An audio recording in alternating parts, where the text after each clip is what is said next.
Auzubillahiminash-shaytanir-rajeem. Bismillahir-rahmanir-rahim. Assalamu alaikum, dear students, BS Chemistry third semester. ये इससे पहले हमने क्लासरूम में लेक्चर जो है वो डिलीवर किए और हम जो है लिक्विड्स के हवाले से जो है स्टडी कर रहे थे, लिक्विड्स की प्रॉपर्टीज़ डिस्कस कर रहे थे, जिसमें हमने कुछ प्रॉपर्टीज़ जो है लिक्विड्स की वो डिस्कस की थी, जिसमें वेपर प्रेशर और सरफेस टेंशन को हमने डिटेल के साथ जो है डिस्कस किया था। उसके बाद जो है हम विस्कोसिटी के ऊपर डिस्कशन कर रहे थे और विस्कोसिटी की मैथमेटिकल जो इक्वेशन है वो हमने डिस्कस की कि विस्कोसिटी क्या है, कोएफिशिएंट ऑफ विस्कोसिटी क्या है। आज के इस लेक्चर में हम विस्कोसिटी को फर्दर प्रोसीड करते हैं, उसमें आगे जाते हैं। उस लेक्चर में जो चीज़ें हैं जो उससे रिलेटेड हैं कि किस तरीके से आप विस्कोसिटी को डिटरमिन कर सकते हैं और कौन कौन से ऐसे मेथड्स हैं जिससे आप विस्कोसिटी को डिटरमिन कर सकते हैं। इसके साथ साथ हम ये भी डिस्कस करेंगे कि कौन कौन से ऐसे कौन सा मतलब टेम्परेचर का क्या इफेक्ट है विस्कोसिटी के ऊपर, लिक्विड की विस्कोसिटी के ऊपर टेम्परेचर का क्या इफेक्ट है, और साथ में हम ये भी डिस्कस करेंगे कि विस्कोसिटी के यूनिट्स क्या हैं। तो मैं आपके साथ जो है शेयर कर रहा हूँ, बुक से मैंने कुछ पिक्चर्स ली हैं रिटन बाय BS भाल एंड अरुण भाल। ये बुक जो है मैं आपके साथ इंशाल्लाह आपके व्हाट्सएप ग्रुप पे भी शेयर कर दूंगा और इसके साथ साथ मैं इनके जो रिलेटेड नोट्स हैं जो बुक से इमेजेस लूँगा वो भी मैं साथ साथ आपके साथ शेयर करूँगा। तो आप ज़रा गौर फरमाएं, हमारा जो आज का टारगेट है वो है कि जो विस्कोसिटी के यूनिट्स हैं वो क्या हैं और विस्कोसिटी के यूनिट्स को कैसे निकाला जाता है, कैसे फाइंड किया जाता है। जैसे मैं आपको पहले बता चुका हूँ कि viscosity is basically the resistance to the flow of liquid और the frictional resistance that is produced when the molecular layers of the liquid slide over one another. So the coefficient of viscosity जो है हमने इसकी equation derive की थी, अगर आपको याद हो तो उसकी जो इक्वेशन थी वो कुछ इस तरीके से थी, that is eta is equal to F by A multiplied by dx divided by dV, where eta is a coefficient of viscosity, F is a force of friction, A is the area of the layer, dx is the separation between two layers, and dV is the velocity difference between two layers. So we know that F is force, A is area, dx is distance, and dV is velocity. So we can write it as force divided by area multiplied by distance divided by velocity. So we know that the force is, according to Newton's second law of motion, is the product of mass and acceleration. So we can write in the units of force as mass multiplied by length multiplied by time raised to the power minus 2, that is kg meter per second square, which is basically Newton's second law. According to Newton's second law of motion, force is a product of mass and acceleration. And area, the area can also be represented as length multiplied by length. So the distance, again, length divided by velocity is the distance traveled in unit time, that is length divided by time. So अगर हम सबको solve करें तो आपके पास जो आता है last में मास multiply by length inverse multiply by time inverse. तो CGS सिस्टम में ये सेंटीग्रेड ग्राम सेकंड सिस्टम में जो यूनिट्स हैं ईटा के या कोएफिशिएंट ऑफ विस्कोसिटी के वो ग्राम पर सेंटीमीटर पर सेकंड है, जिसको दूसरे अल्फाज में पॉइज कहा जाता है।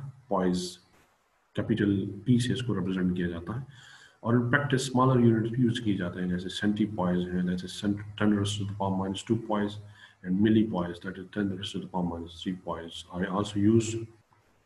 SI system, international system of units में इसकी जो यूनिट्स हैं वो kg per meter per second है और 1 poise जो होता है it is equal to 1/10 of the unit SI units. SI units का 1/10 अगर आप लें तो वो 1 poise के बराबर होता है। आपको पता है 1 poise is equal to 1 gram per centimeter per second should be equal to 1/10, that is 0.1 kilogram per meter per second. अब अगर गौर फरमाएं, नीचे आपको कुछ लिक्विड की विस्कोसिटी वैल्यूज बताई गई हैं। बेंजीन की विस्कोसिटी है, कार्बन टेट्राक्लोराइड वगैरह वगैरह, ये टेबल में आपको विस्कोसिटी CGS सिस्टम में इनकी विस्कोसिटीज की वैल्यूज और SI यूनिट्स में जो है इनकी विस्कोसिटी वैल्यूज बताई गई हैं। ठीक है, अब विस्कोसिटी को मेजर कैसे किया जाए, कौन सा ऐसे तरीक़ेकार है जिससे आप विस्कोसिटी को मेजर कर सकते हैं। जनरली जो इक्वेशन यूज़ की जाती है विस्कोसिटी को मेजर करने के लिए उसको पॉइज़लिस इक्वेशन कहते हैं। ये साइंटिस्ट था पॉइज़लिस, उसके नाम से इक्वेशन जो है मशहूर है, जो कि गवर्न करती है flow of liquid through a capillary tube. Capillary tube से जब लिक्विड फ्लो करती है तो उसकी मोशन को गवर्न करती है ये इक्वेशन। और इसका जो ताल्लुक है इस इक्वेशन का, जैसे विस्कोसिटी का जो ताल्लुक है, eta is equal to pi p r power 4 t divided by 8 l v, where pi is constant, p is the pressure head. What is pressure head uh, in fluid dynamics? Fluid dynamics में pressure head को आप इस तरह define कर सकते हैं कि the pressure exerted by the liquid column that is held in the capillary tube on the base of the container, कि वो liquid column जो liquid contain जो वो liquid column जो capillary tube में है, वो जो pressure exert करता है किसके ऊपर, बेस के ऊपर, कंटेनर के बेस के ऊपर जो प्रेशर एग्जर्ट करता है उसको प्रेशर हेड कहते हैं, जो directly proportional density of liquid के साथ। आर जो है basically it is the radius of the capillary tube, T is the time of flow of, मतलब जो टाइम लेती है लिक्विड जब वो फ्लो करती है थ्रू अ कैपिलरी ट्यूब, तो वो टाइम जो है उसको हम जो है टी से रिप्रेजेंट करते हैं। L is a length of capillary tube, B is a fixed volume और volume of the liquid column in the capillary tube। तो ये सारी चीज़ें आपको नीचे बताई गई हैं। एक्सपेरिमेंटली इस इक्वेशन के जरिए आप एब्सोल्यूट विस्कोसिटी, ये जो इक्वेशन है ये एब्सोल्यूट विस्कोसिटी के लिए है। एब्सोल्यूट विस्कोसिटी को आप डिटरमिन नहीं कर सकते, क्यों?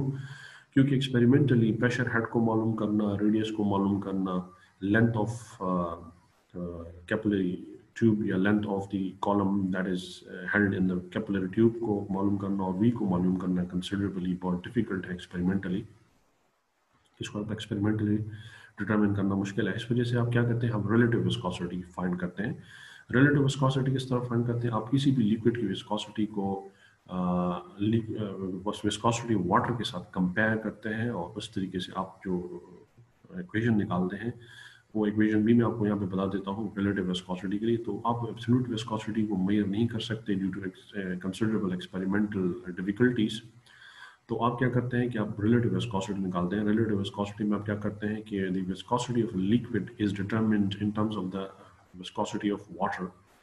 वाटर की विस्कोसिटी के टर्म्स में जो है आप उसके with respect to the viscosity of water आप किसी भी एक्सपेरिमेंटल लिक्विड की विस्कोसिटी को फाइंड आउट कर सकते हैं।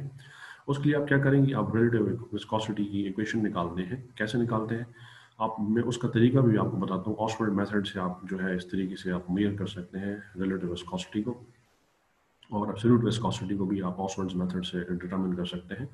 उसमें क्या करते हैं, लेट आप क्या करते हैं कि T1 and T2 be the times of the flow of a fixed volume of liquid through the same capillary। एक ही कैपिलरी में से जब आप fixed volume of two liquids जो है उनको फ्लो करते हैं तो उनके टाइम्स ऑफ फ्लो डिफरेंट होंगे। फॉर एग्जांपल एक का टाइम ऑफ फ्लो जो है वो 5 सेकंड्स है और दूसरे का टाइम ऑफ फ्लो जो है वो 10 सेकंड्स है।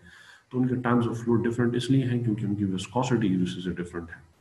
फिर आप क्या करते हैं, इस इक्वेशन को, ये जो इक्वेशन है इसके लिए आप क्या करते हैं, इसी इक्वेशन को यूज़ करते हैं, लेकिन लिक्विड 1 के लिए ईटा 1 हो जाता है और लिक्विड 2 के लिए ईटा 2 हो जाता है। और लिक्विड 1 के लिए आपके पास P की वैल्यू P1 हो जाती है, T की वैल्यू T1 हो जाती है। रेडियस भी वही रहता है, L भी वही रहता है और V भी वही रहता है, क्योंकि आप कैपिलरी ट्यूब को चेंज नहीं कर रहे हैं, कैपिलरी ट्यूब वही है। वॉल्यूम ऑफ द लिक्विड भी वही है जो आप कैपिलरी ट्यूब के अंदर यूज़ कर रहे हैं। और लिक्विड 2 के लिए वैल्यू जो होती है ईटा 2 हो जाती है और लिक्विड 2 के लिए P की वैल्यू, प्रेशर हेड की वैल्यू P2 हो जाती है और T की वैल्यू T2 हो जाती है। तो जब आप क्या करते हैं, ईटा 1 को ईटा 2 पर डिवाइड करते हैं, जो आपको नीचे दिखाया गया है, ठीक है, इसमें ये इक्वेशन है आप नीचे दिखाई गई है, जो यहाँ पे क्लियरली कि ईटा 1 डिवाइड बाई ईटा 2, ईटा 1 को ईटा 2 पे डिवाइड करने हैं तो ये इक्वेशन जो है क्या हो जाएगी, ईटा 1 दैट इज फॉर लिक्विड 1 हो जाएगी पाई P1 R4 T1 divide by 8 LV, ठीक है, मल्टीप्लाई बाय, क्योंकि जब डिवाइड है तो जब ये मल्टीप्लाई होगा तो ये जो फ्रैक्शन है ये उल्टी हो जाती है, 8 LV ऊपर चला जाता है और नीचे रह जाता है पाई P2 R पावर 4 T। तो जो T2 कैंसिल होते हैं वो कैंसिल कर दें और आपके पास आ जाता है P1 T1 divide by P2 T2, ये इक्वेशन आ जाती है, ठीक है। अब आप क्या करते हैं, मजीद आप ये करते हैं कि आप जो है इस तरीके से जो है ये इक्वेशन जो आपके पास फाइनल आ जाती है, इस इक्वेशन में आप ये कहते हैं कि प्रेशर और चूंकि डेंसिटी के साथ इसका ताल्लुक डायरेक्ट है तो आप P1 की जगह D1 पुट कर सकते हैं और P2 की जगह D2 पुट कर सकते हैं। So eta 1 divide by eta 2 is equal to D1 T1 divide by T2 इस तरीके से इस इक्वेशन को यूज करते हुए आप रिलेटिव विस्कोसिटी भी फाइंड कर सकते हैं और एब्सोल्यूट विस्कोसिटी भी फाइंड कर सकते हैं अगर आपको विस्कोसिटी ऑफ वाटर जो है at the experimental temperature noun हो। तो आप क्या करते हैं बेसिकली, जिस तरीके से आप मेजर करते हैं उसको हम ऑसवर्ल्ड विस्कोमीट्री कहते हैं, और जो इंस्ट्रूमेंट यूज होता है या apparatus यूज होता है उसको ऑसवर्ल्ड विस्कोमीटर कहते हैं। ये आपके पास क्लियरली बताया गया है ऑसवर्ल्ड विस्कोमीटर। इसका जो लेफ्ट हैंड लिम्ब है, जो ये है लेफ्ट हैंड साइड पे जो इसका लिम्ब है, ये बेसिकली पिपेट है जिसमें टू कैलिब्रेशन मार्क्स है A और B, और साथ में एक कैपिलरी ट्यूब आपको नजर आ रही है नीचे जो कि इस पिपेट को कनेक्ट करती है इस बल्ब के साथ, सी बल्ब के साथ कनेक्ट करती है। ठीक है, अब आप क्या करते हैं, बुनियादी तौर पे इस सी बल्ब में लिक्विड डालते हैं, एक्सपेरिमेंटल लिक्विड जिसकी विस्कोसिटी आप फाइंड करना चाहते हैं। तो इसके अंदर से फिक्स वॉल्यूम डालते हैं किसी लिक्विड का, फॉर एग्जाम्पल 25 ml जो है आप इसके अंदर इथेनॉल डाल दें। फिर आप क्या करते हैं, उसको यहाँ पर एक रबर ट्यूबिंग लगा देते हैं, एक किस्म का रबर ट्यूब होता है जो वैक्यूम क्रिएट करता है। उसको आप क्या करते हैं, उसके जरिए आप लिक्विड को सक करते हैं। लिक्विड यहाँ से सक होते हुए it can be sucked up to the upper part of the pipette, that is इस पिपेट के अपर पार्ट तक इस लिक्विड को जो आपने इस बल्ब के अंदर डाली है उसको ऊपर की तरफ खींचा जा सकता है। फिर आप क्या करते हैं, this liquid is allowed, then this liquid is released, इस लिक्विड को आप छोड़ देते हैं और लिक्विड जो है वो ट्रेवल करती है नीचे की तरफ from A to B, that is इनका travel down in the pipette, इस पिपेट में नीचे की तरफ ट्रेवल करती है। और जब लिक्विड ट्रेवल करती है तो A से B तक जो ट्रेवल वो कर रही है, वो जो टाइम लेगी, that the time that it takes in traveling from A to B, that is from calibration mark A to calibration mark B, तो वो टाइम आप स्टॉप वॉच के साथ मेजर कर देते हैं। ठीक है, वो स्टॉप वॉच से आप निकाल देते हैं।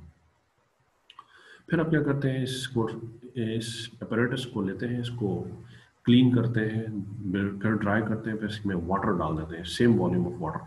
ठीक है, 25 ml।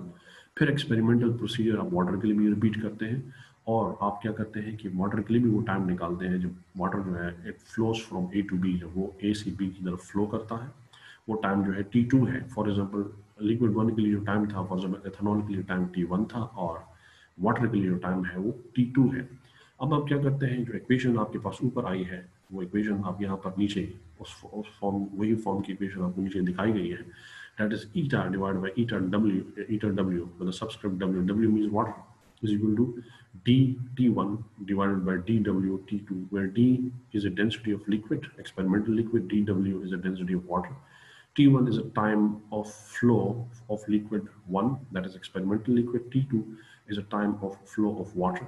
So if we know the eta W, that is the viscosity of water at the experimental temperature, you can calculate the value of the eta, that is the viscosity coefficient of a experimental liquid. If you know the densities, और densities आप कैसे निकालते हैं, pycnometer से आप ये densities जो है वो कैलकुलेट करते हैं। डेंसिटी ऑफ वाटर भी आप पिक्नोमीटर से कैलकुलेट करते हैं, और डेंसिटी ऑफ लिक्विड भी आप पिक्नोमीटर से कैलकुलेट करते हैं। तो ये हो गया आपके पास किस तरीके से आप मेजर करते हैं, ऑसवर्ल्ड विस्कोमीट्री कहते हैं इस मेथड को, और जो apparatus यूज होता है उसको ऑसवर्ल्ड विस्कोमीटर या ऑसवर्ल्ड विस्कोसीमीटर भी कहा जाता है। अब जो इफेक्ट है टेम्परेचर का विस्कोसिटी के ऊपर, वो क्या है कि किस तरीके से विस्कोसिटी जो है वो टेम्परेचर के साथ इफेक्ट उसका पड़ता है, कि विस्कोसिटी के साथ जो है विस्कोसिटी के ऊपर टेम्परेचर का क्या इफेक्ट पड़ता है। आप देखते हैं जनरली कि जब आप टेम्परेचर को इंक्रीज करते हैं तो विस्कोसिटी लिक्विड की डिक्रीज होती है, क्योंकि टेम्परेचर इंक्रीज करने से इंटरमॉलिक्यूलर अट्रैक्टिव फोर्सेस जो है वो वीक हो जाती हैं, जिसकी वजह से विस्कोसिटी जो है वो डिक्रीज होती है। और इसके लिए जनरल इक्वेशन यूज की जाती है, that is in order to establish relationship between viscosity of liquid and temperature of the liquid, that is eta is equal to AE, that is not minus, that is plus, किताब में गलती है, that is plus, ये plus है, plus E by RT, where E is the activation energy of viscous flow।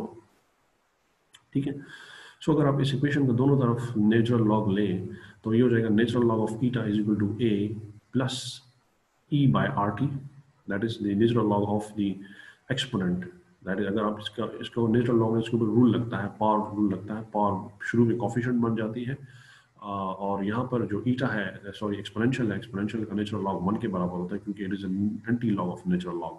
तो आपके पास जो equation आती है उसको हम अगर रीअरेंज करें तो आती है E by R multiplied by 1 by T plus A। This is exactly in the same form as the straight line equation. इस स्ट्रेट लाइन इक्वेशन से मुशाबियत रखती है। y जो है वो डिपेंडेंट वेरिएबल है, e by r is a slope that is represented by m, x is the independent variable that is 1 by t, and a is the intercept। और अगर आप नेचुरल लॉग ऑफ ए को plot करें ई 1/t के against, तो आपके पास straight line आती है, वो डायग्रामेटिकली आगे दिखाया भी गया है। और मोस्ट ऑफ द लिक्विड्स यही बिहेवियर शो करते हैं कि जब आप ईटा नेचुरल लॉग ऑफ ईटा को प्लॉट करते हैं अगेंस्ट 1/t, तो आपके पास स्ट्रेट लाइन आती है और जिसकी स्लोप से आप e/r निकाल सकते हैं। आर की वैल्यू तो आपको ऑलरेडी पता है, इज यूनिवर्सल गैस कांस्टेंट, और मतलब स्लोप की वैल्यू से आप activation energy of viscous flow निकाल सकते हैं और इंटरसेप्ट से आप ए की वैल्यू निकाल सकते हैं, which is another constant which depends on the nature of the liquid.